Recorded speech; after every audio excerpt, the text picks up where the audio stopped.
Hello, everyone, and welcome to another episode of the Sports Hub. I'm Michael Wengrzyn, and joining me today on the show are Alex Strouf and Jacob Sennholz. Well, guys, how has the first half of your semester been so far? It's been another semester of school, but it's coming to a close quickly. We're already past Halloween into the Thanksgiving season. Already, yeah. And the Brewers really kept things interesting all the way through the first part of the semester. So moving on, but it's been good for me. It's the Packers and the Bucks' turn now, but I got to say, it's November the 1. It makes it fun. We are almost, what do we got, 6 weeks left or something like that? So midterm exams are over. The stress is gone. Let's talk. Yeah, let's fight through the stress with some sports here today. On this episode of the Sports Hub, we'll be talking about Pointers sports. The Badgers football teams lost to Northwestern. The Green Bay Packers lost to the LA Rams. A Motorsports update with Joey Huebsch. The Milwaukee Bucks, and our favorite segment, What's Bothering You?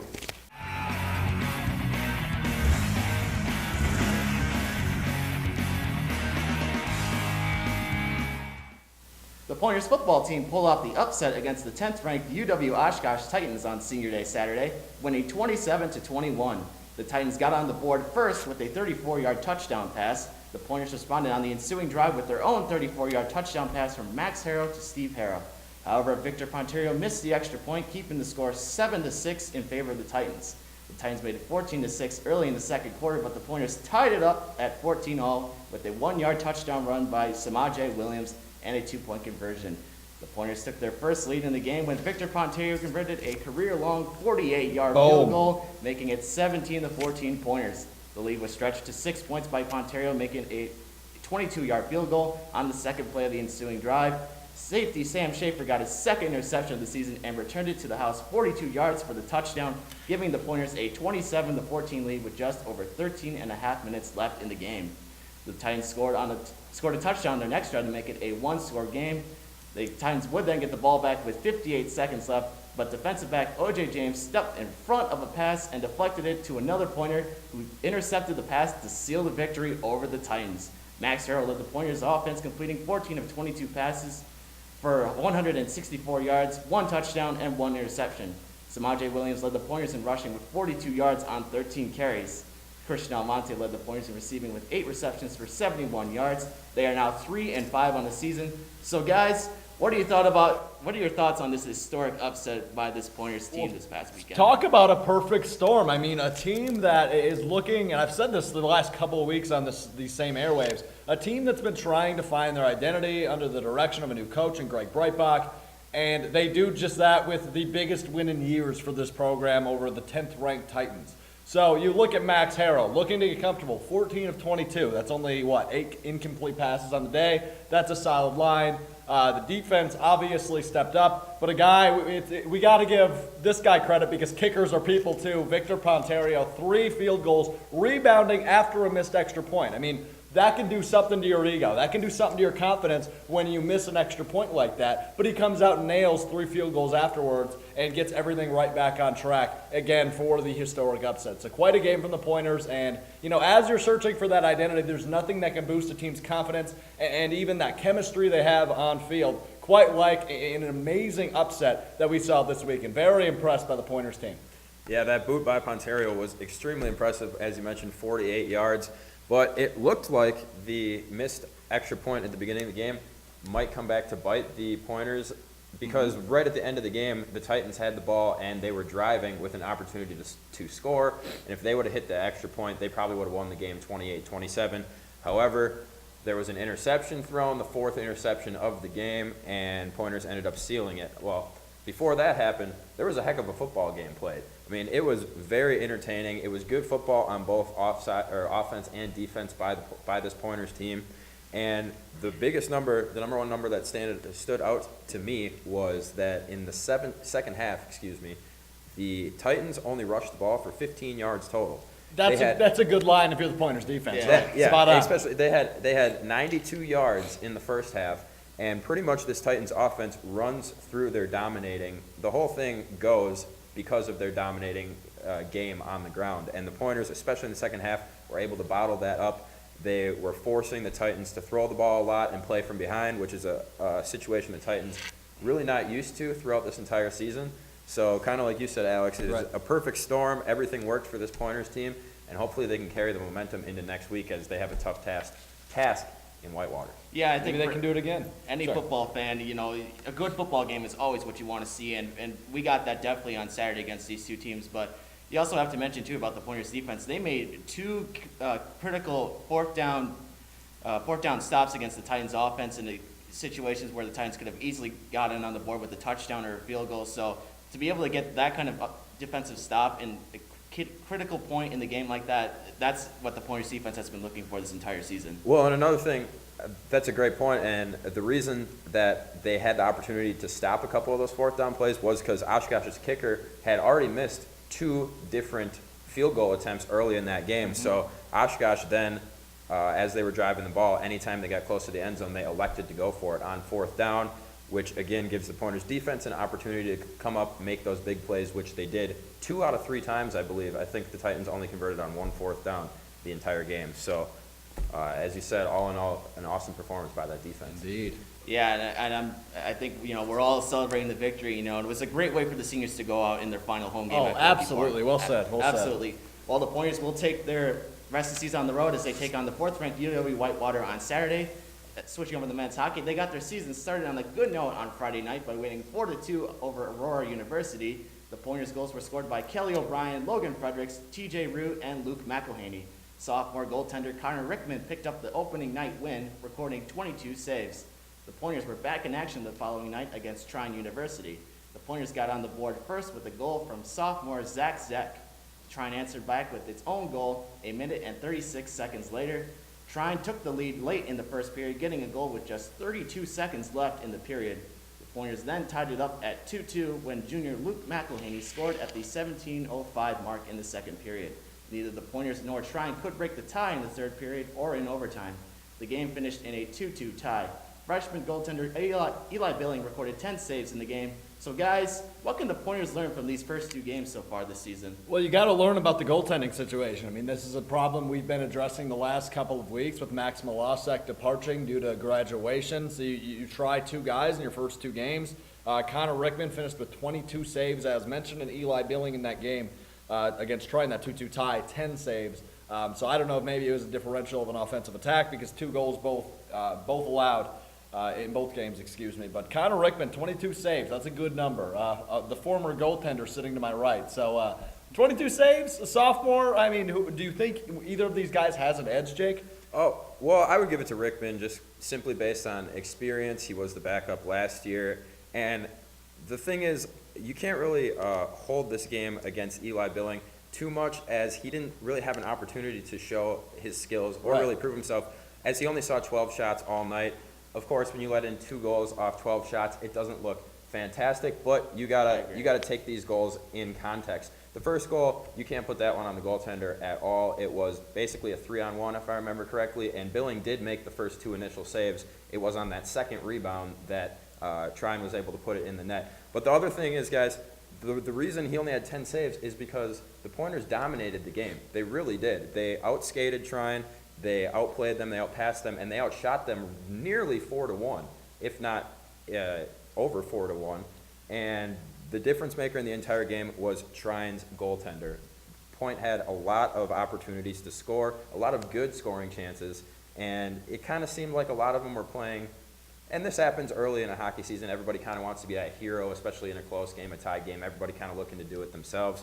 So if the Pointers team can kind of put that beside them or behind them, play as a unit, play as a team, and work together, they are a fantastic team. They were the much more talented team, as I said, but Trine had a great goalie, and he kept them in the game. So, other thing I wanted to note, great to have TJ Rue here, of course. His little brother has been here for 2 years, I think, but TJ transferring in for this year, and he's already been an impact, and he's gotten on the scorecard in both these first 2 games. So. Yeah, I like both points that the 2 of you made about this Pointers hockey team already in the first 2 games of the season. You did mention too, Jake, offensively the Pointers had a lot of opportunities at net, but they weren't really getting any great shots on net either. And at the same time, they were playing a lot of catch-up too in that second game as well. They were down 2-1 for the majority of the second period, and they were just trying to find a way where they could tie the game up and somehow pull it off at the end, whether it was in the third period or in the overtime period. but they didn't get it done, and they now sit at the beginning of the season now with a win and a tie, and that's not exactly what you want if you don't get an automatic bid into the national tournament.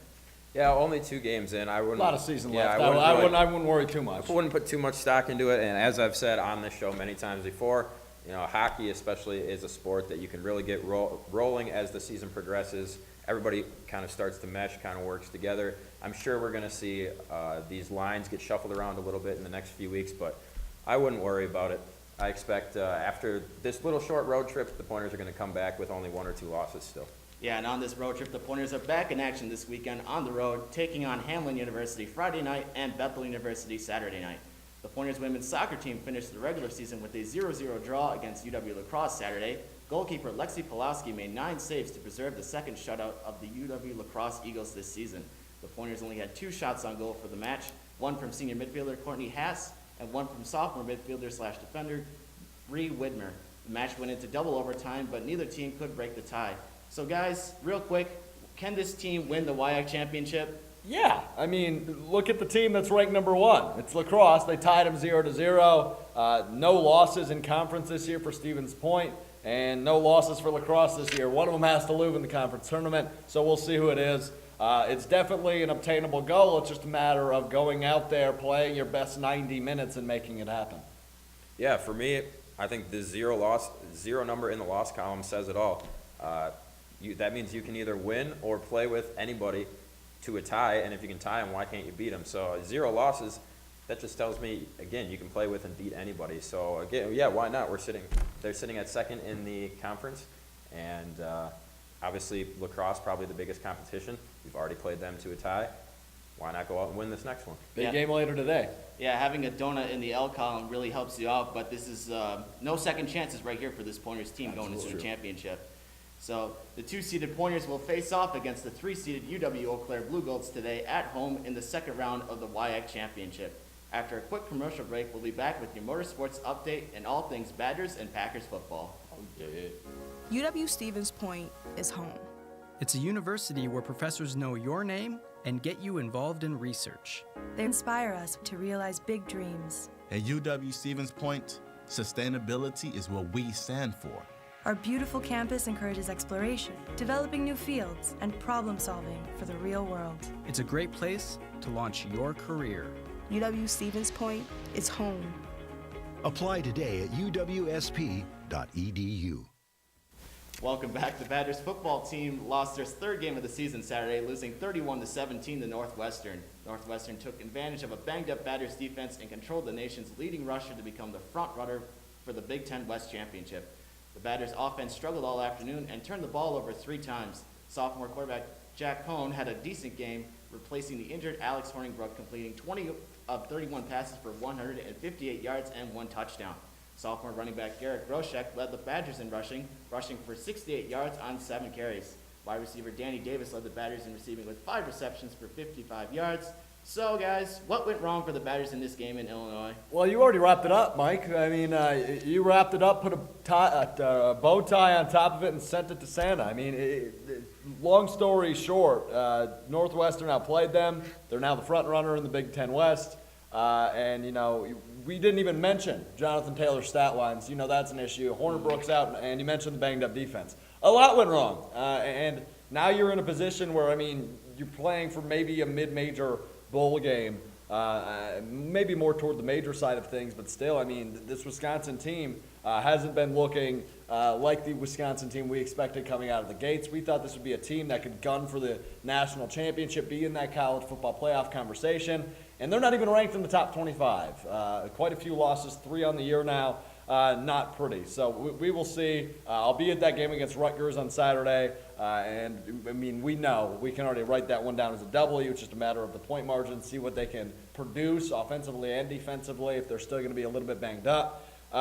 So it's just a matter of getting back on track and taking it one game at a time.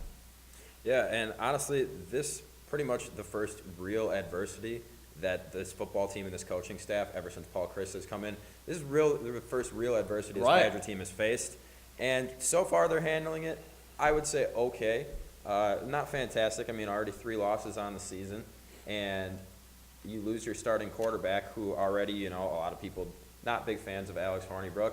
And I think he's a capable quarterback, but I don't think he's a guy who puts you up and over the edge. So when you lose him, you're starting a backup quarterback. You already are having downward momentum, I guess I could call it, throughout the season. Yeah. Not really surprised at where this Badger team is sitting or where they're performing. You kind of said, or how they're performing, you kind of said they're in the running now for a mid-major bowl game. But beyond that, you're always playing for future recruits. You're playing for respect of national media. Well said. You're playing for all that, because even though this season might be kind of a wash, you can turn things around easily and, going into next season. So the Badgers want to do what they can to really stop the bleeding on this season, kind of turn around and make what they can of it. Yeah, not a great season overall for the Badgers, but there is still a little bit of time left, plenty of games left to kind of make something out of it and hopefully get a great bowl game at the end of the season. Yes, sir. So the Badgers will return at home Saturday against Rutgers. We now throw it over to sports producer Joey Huebsch for our Motorsports update. Thanks, Michael. The first race of the round of 8 in the Monster Energy NASCAR Cup Series playoffs took place Sunday at Martinsville Speedway. Team Penske's Joey Logano moved Furniture Row Racing's Martin Truex Jr. on the final lap to get his second win of the season and an automatic berth in the Championship 4. Post-race, Martin Truex Jr. was not happy with Logano's move because he passed Logano clean earlier in the lap while Logano moved him going into turn 3 and 4 to get the win. This was his 20th career win and his first at Martinsville. The top 5 finishers were Joey Logano, Denny Hamlin, Martin Truex Jr., Kyle Busch, and Brad Keselowski. Kurt Busch, Chase Elliott, Clint Boyer, and Eric Almirola are currently the 4 drivers below the cutoff line. The Cup Series now heads to Texas Motor Speedway for the second race in the round of 8. Stewart-Haas Racing's Kevin Harvick is the defending race winner. The first race of the round of 6 in the Camping World Truck Series playoffs took place Saturday at Martinsville Speedway. Besides qualifying, GMS Racing's and Wisconsin native Johnny Sauter dominated and won his series-leading 6th race of the season to grab an automatic berth in the Championship 4. After inheriting the lead with 11 laps left in Stage 1, Sauter led 148 of the remaining 161 laps to get the victory. This was his 23rd career Truck Series win, his 4th at Martinsville. Justin Haley and Matt Crafton are currently the 2 drivers below the cutoff line. The Camping World Truck Series and the Xfinity Series will both be racing this weekend at Texas Motor Speedway, while with the trucks racing Friday night and the Xfinity Series racing Saturday afternoon. Red Bull's Max Verstappen won his 2nd straight Mexican Grand Prix Sunday by finishing over 17 seconds ahead of second-place finisher Sebastian Vettel. Vettel needed to win the race to keep his championship hopes alive, but finished a distant second. Therefore, Mercedes' Lewis Hamilton won his 5th title, his 4th title in the last 5 seasons. The series now heads to Brazil next weekend for the 20th round of the 2018 season. That is all I have for this week's Motorsports Update. I'll now send it back to our host, Michael. Thanks, Joey. Love the tie. Nice tie week this week. The Green Bay Packers lost to the Los Angeles Rams in a crucial game Sunday, losing 29-27. The Packers held a 10-0 lead early in the second quarter against the NFL's last undefeated team. However, the Rams took the lead for the first time halfway through the third quarter when Todd Gurley caught a 30-yard touchdown pass from Jared Goff. The Packers and Rams then kept trading the lead back and forth with one another until Rams kicker Greg Zuerlein hit a 34-yard field goal to put the Rams ahead 29-27 with just over 2 minutes left to go in the game. Aaron Rodgers didn't get the chance to win the game on the final drive because on the ensuing kickoff, Ty Montgomery fumbled it and gave the ball right back to the Rams, giving the Packers no shot at the win. Rodgers had a great game against a tough Rams defense, completing 18 of 30 passes for 286 yards and 1 touchdown. Aaron Jones also had a great game, rushing for 86 yards on 12 carries. Devontae Adams had a huge game with 5 receptions for 133 yards. So guys, disappointing result, but what can the Packers learn from this game against the undefeated Rams? It's all about learning. That's what we've been asking a lot about today. So I guess we'll talk about what you can learn from a game that really hit your ego. A game that you probably should have won against an undefeated team. You mentioned it. The last standing undefeated team is residing in Los Angeles, where the Packers were this past weekend. So, 29-27, a lot of bad things. Blown coverages, missed tackles, bad mistakes on offense by the offensive line mainly, different things that should have been converted for third downs into first downs that actually converted third downs into fourth downs. So a lot of different little things happened. You look at Brian Gutekunst, we'll get here in a minute, kind of shaking things up on Tuesday as the deadline came across. And I don't want to say sending a message to the Packers locker room that, look, there's now a sense of urgency with this season, but more of a, okay, let's shift. Let's also look for the future while there is a sense of urgency for the season. Like I said, we'll get there in a minute. But this game, you saw some bright spots too. You mentioned Aaron Rodgers, 18 of 30 for, 280 or something like that. Davante Adams, I did not know this unless I looked at the stat sheet. A buck 33 on 5 receptions. That's a pretty darn good ratio. That's what we like to see. Yeah, exactly. And Aaron Jones, finally that front runner in the Packers backfield, 86 yards and a touchdown for him this week. For me, I think a couple key things that you learned, you got to get the ball in the hands of Aaron Jones more. You just have to. Whether they haven't been because of his inability to block or whatever other rumors you've been hearing, you got to figure out how to use him more, get the ball in his hands. I mean, he's just been tearing it up every single time he touches the ball. Davante Adams as well. He's making the most out of his opportunities. I mean, 5 plays to have over 130 yards, that's an insane average. So when your best players are going and you got Aaron Rodgers going, this Packer team, we learned, can play with anybody. However, unfortunately, still eventually allowed 29 points total. If you could have kept the Rams to somewhere in that 24-point margin, I think you have a real shot of winning almost every single game with Aaron Rodgers if you can keep your opponents in the 21 to 24 margin.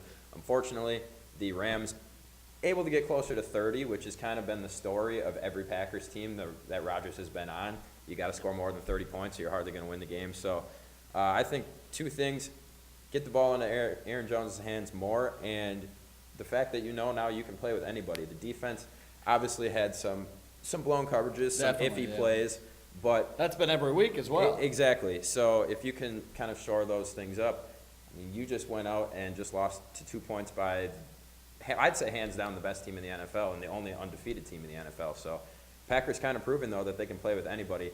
Although Clinton Dix now being gone, that could definitely affect the secondary as well, which is perennially not been very strong. He brought it up, so run us down, Michael. Talk to us about how the blown coverage might get even worse here in a couple of weeks. Well, again, just real quick, you guys hit on both great points, and Packers were in it the entire game. Nothing to be too disappointed about in terms of how they played, but just how it could have happened instead. That's where I think could be 4-2-1 rather than 3-3-1.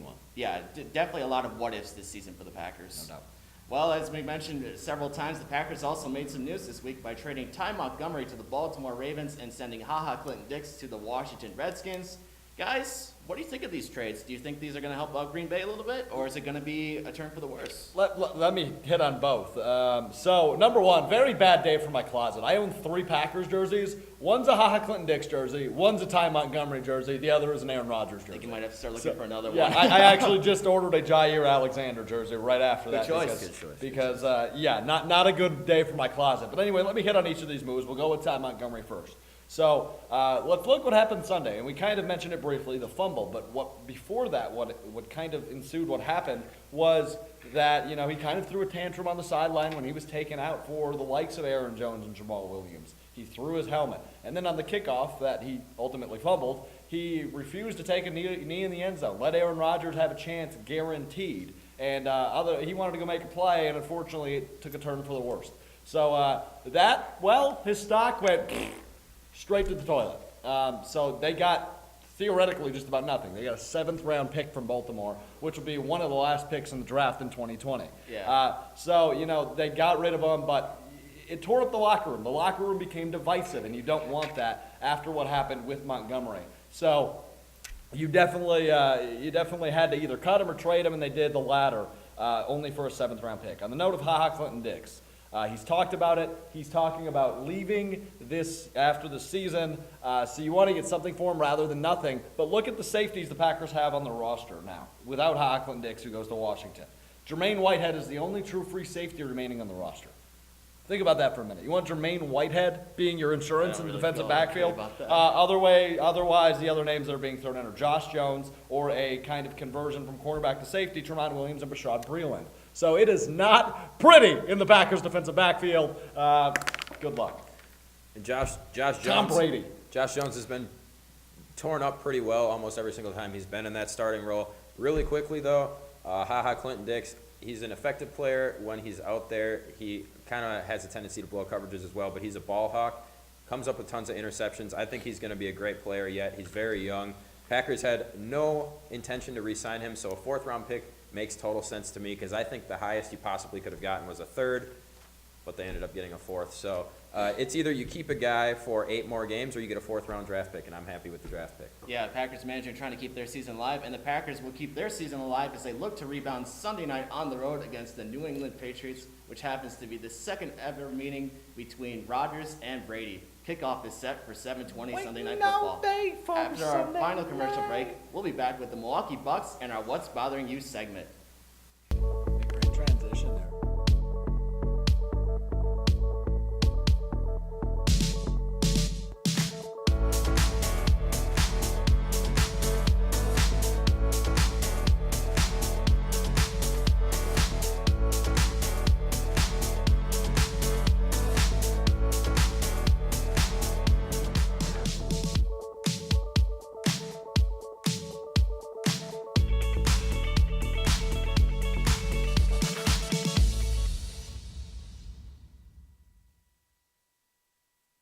Welcome back. The Milwaukee Bucks defeated the Toronto Raptors 124-109 to become the last undefeated team in the NBA. The game was big for the Bucks because their leader Giannis Antetokounmpo did not play due to a concussion.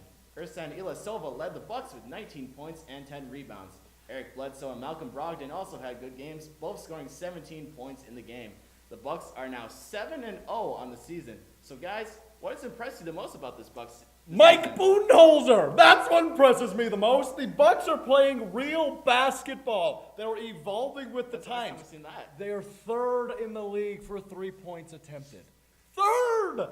They are evolving with the times. They are playing real basketball. Everybody's fitting into the system well. John Henson shooting 3 balls. Ersan Ilyasova's lighting it up. Giannis Antetokounmpo looks better and freakier, Halloween and freaky, more than he did last year. The dude is out of this world when it comes to talent and intangibles, and Budenholzer is just taking more out of him. Jason Kidd wasn't a real coach. Mike Budenholzer, oh my Lord. Yeah, he came in, he changed pretty much everything about the way that the Bucks have been playing. As you mentioned, third in the league in three-point shooting. Isn't that crazy? I don't think that any Bucks fans ever would have even imagined that that they break the top 10 this Golden season. State, Houston, Milwaukee. Yeah, it's pretty nuts. And everybody has been playing so well as a unit. Everybody's been contributing. Eric Bledsoe playing a lot better than he was last year so far this season. And the other thing is the Bucks just beat the Toronto Raptors, who are number 2 in the East. Only one loss all season, and that came from the Bucks the other night. And they did it without Giannis. Giannis was hurt. He took an elbow to the head on Saturday against the Magic. Real and he quick, sat out a game. I can't wait till we see, because Kawhi Leonard was also out in that matchup. I cannot wait until we have Giannis versus Kawhi, the faces of the Eastern Conference, in a rematch that we'll have later this season. Sorry to interrupt. Yeah, so I guess pointing that out, it's kind of a wash. You know, neither Still team a had heck their of a biggest game. superstar. Ersan Ilyasova. Yeah, Picked it up. and still Toronto, an extremely talented team, as they are pretty much every year, and the Bucks were able to go out and beat them. They're going to have a tough test in Boston tonight, though, that's for sure. It definitely should be a good game. There's still 75 games yet to go in the NBA season. A lot of basketball left, but hey, Bucks are off to a great start, and I think that's all us Bucks fans really want is for them to play well. And as Jake mentioned, the Bucks look to stay undefeated tonight when they take on the Boston Celtics on the road at the TD Garden. Now to wrap up the show, we will do our favorite segment called What's Bothering You. So guys, what's bothering you in sports? You want me to lead off? Yeah, I don't. Mine's pretty short, so you can go today. All right. Go first. Get started. Well, happy Thursday, ladies and gentlemen. As you know, each and every Thursday night, we have Thursday night football. Right? Indeed. Yep. Color Rush Thursday. Look, it has been atrocious this year. I've sat in this chair multiple times, and I've said, this has been the most competitive, most unbelievable start to an NFL season I've ever seen, which is true. But to start each week, it's been god-awful. Let me run over the last couple matchups, okay? So week 9, which is tonight, Oakland and San Francisco. I'm all fired up. I think Oklahoma's playing in the NFL now. Oakland and San Francisco. Combined record, 2-13.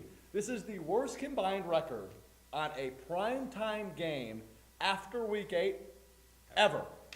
Ever! Wow. Terrible game tonight. Let's move on. Last week, Miami and Houston, 19-point differential as Houston came out on top. Week before, you had Denver and Arizona, 35-point differential as Denver came out on top. Week before that, Philadelphia and the New York Giants, 21-point differential as Philadelphia came out on top. And the week before that, Indianapolis and New England, 24-point differential. Stop scheduling terrible Thursday night games and let me enjoy my Thursday. Thank you and good night.